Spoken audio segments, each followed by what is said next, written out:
There's a lot about the US Open you don't know, from replica trophies to the youngest winner in history. These are 15 things you didn't know about the US Open. And for number 15, you had no idea that the US Open makes more money than Wimbledon and Roland Garros. Yeah, last year Roland Garros made $256 million, Wimbledon $440 million, and US Open $472 million. Damn, these organizations are ultra rich. That's crazy. So is number 14, because you probably didn't know the Arthur Ashe Stadium, named after the winner of the inaugural 1968 US Open, is the largest tennis stadium in the world, with 90 luxury boxes, 7 restaurants, and seating for 23,771 people. Yeah, that's more than 8,000 seats bigger than any other stadium in the sport. It debuted in 1997 and cost $254 million to construct. Damn, this stadium is a piece of history. And speaking of history, we gotta talk about number 13, because I bet you didn't know about the sisters who achieved something unforgettable. This is Serena and Venus Williams. And in the early 2000s, they were already one of the most respected women players in the sport.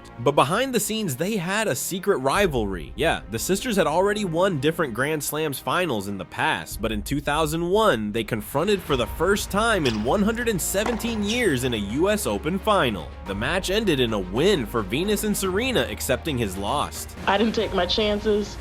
I didn't get the moment, so it's all for Venus right now. However, 1 year later, rematch would come for Serena, and in a very even duel, the younger sister dethroned the older sister. Damn, I didn't know sisters could be that competitive, but I didn't know number 12 either. The fact that Americans tend to dominate the US Open singles finals. There have been 85 American men who have claimed the US Open title throughout its history. Of these, 66 victories occurred during the amateur era, when fewer international competitors were involved, and 19 have come in the Open era since 1968. Notably, Pete Sampras and Jimmy Connors each secured 5 of those titles. Australia follows as the next most successful nation with 18 wins overall, 6 of which are from the Open era. Spain and Switzerland share 3rd place on the all-time list with 6 victories each. Man, Americans are built differently. But there's one player that was really built differently, because for number 11, there's an American player that became the youngest men's singles champion of the US Open at less than 20 years old. This is Pete Sampras, and when Pete was just 19 years old, he defeated Andre Agassi in the 1990 final, becoming the first of his 14 Grand Slams. Someone needs to take their hat off to this guy. But look, we're in the top 10 now, so from now on, you won't know a damn thing, and I doubt you knew that the US Open provides equal prize money to both female and male players.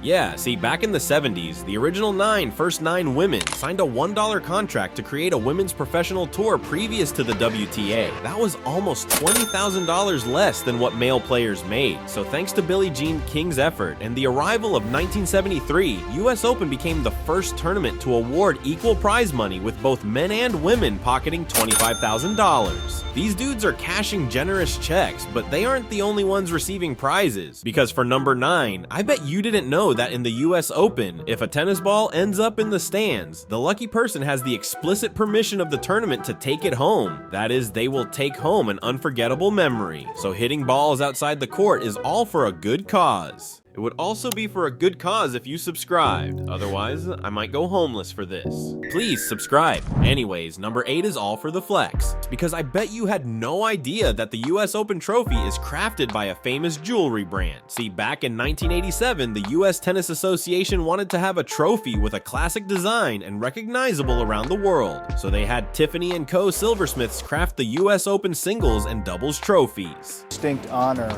to be associated with the USTA and the US Open since 1987, when we started making the men's and women's singles finals championship trophies. Since then, they have been crafting the US Open trophies for more than 35 years, producing over 60 trophies annually for all the US Open categories, and spending more than $100,000 each year. These prizes are replicas of the original trophy, which the US Open retains every year, and serve as keepsakes for the players. Damn, trophies do look flashy though, but I can't say the same for number 7, because I bet you didn't know that right-handed players are statistically proven to win many more titles than left-handed players. Yeah, few lefties have made it big in New York. In men, right-handed tennis players have won 109 titles, while left-handed players have done so only 26 times. In women, the difference is greater. 122 trophies for right-handed women, 7 for left-handed ones. Now, that's nothing compared to number 6, because you probably didn't know that Super Saturday was a tradition of the US Open from 1984 to 2012, in which men's and women's semifinal matches were played in one marathon Saturday during the tournament. In 2013, this format was officially retired, and it hasn't been used ever since. But if you want a ridiculous one, then we got number 5, because you didn't know that the Honey Deuce is known as the official cocktail of the US Open. Its name makes reference to the moment of the match where players go equal 40/40ths. It was created by mixologist Nick Mautone, who in 2006 was hired by Grey Goose, a vodka brand, sponsor of the US Open. In this way, the mixologist designed a refreshing cocktail that was easy to prepare for such a massive event, including Grey Goose vodka, lemonade, Chambord liqueur, and ice garnished with 4 honeydew melon balls. But this tournament also owes a lot to the ball persons, cause in number 4 you might not realize it, but about 80 ball boys and girls are involved in each match at the US Open. To get the job, they have to pass tests for speed, agility, and accuracy. Unlike other Grand Slam events, the US Open doesn't have an age limit for ball persons, so anyone can apply if they've got the skills. But now it is top 3, so we're taking you didn't know to the extreme. First, we gotta talk about the shots that stopped play. Back in 1977, an 18-year-old John McEnroe and Eddie Dibbs were facing each other during the 3rd round of the US Open.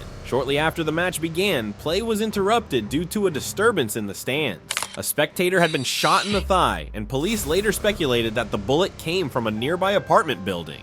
The police were on edge for a time, as the Son of Sam murders had been terrorizing New York, especially in Queens. The match eventually resumed, with legend McEnroe defeating Dibbs 2-1. It was only later that they confirmed it had not been deliberated. But speaking of legends, we gotta talk about the guy who made headlines for being the youngest men's doubles winner of US Open's history. This is Vincent Richards, and at just 15 years old and 139 days, together with Bill Tilden, he won the US Open doubles final, becoming the youngest male in history to win any of the major championships. Richards quickly gained the nickname Boy Wonder of Tennis due to his early talent. While he was a student at Fordham Prep and later at Fordham University and Columbia University, his tennis skills continued to improve. Sometime later, Richards developed into one of the greatest doubles players in tennis history.